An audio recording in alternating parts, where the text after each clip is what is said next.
जी बिल्कुल, मुल्क के दीगर शहरों की तरह ज़हर पीर में भी 12 रबीउल अव्वल के हवाले से जुलूस का इनेकाद किया जा रहा है, जहाँ पर अभी जुलूस के बाद महफ़िल मिलाद भी जारी है। मेरे साथ यहाँ पर सैयद जलाल शाह साहब मौजूद हैं, जो कि तहरीक लब्बैक ज़हर पीर के बानी हैं। मैं मज़ीद इनसे जानता हूँ इस हवाले से इनका क्या कहना है। जी अस्सलाम वालेकुम वरहमतुल्लाहि वबरकातुहू। सईद भाई, आपकी टीम का आपका शुक्रगुज़ार हूँ मैं कि आप सारे जलसे मिलादुन्नबी सल्लल्लाहु अलैहि वसल्लम में तशरीफ़ गिने हुए।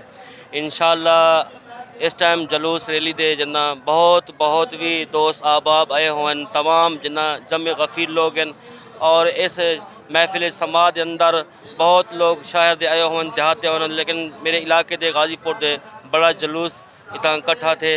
मैं आपका शुक्र अदा करना। ताजदार ख़त्म नबूवत जिंदाबाद जिंदाबाद। लब्बैक लब्बैक या रसूल अल्लाह, लब्बैक लब्बैक या रसूल अल्लाह। मन सब्बा नबीयन फ़क़्तुलूहु, मन सब्बा नबीयन फ़क़्तुलूहु। जी, जैसा कि सैयद जलाल शाह साहब का कहना था कि जुलूस में यहाँ पर तमाम मक़सद फ़ितर के लोग ने कसीर तादाद में शिरकत की। जी।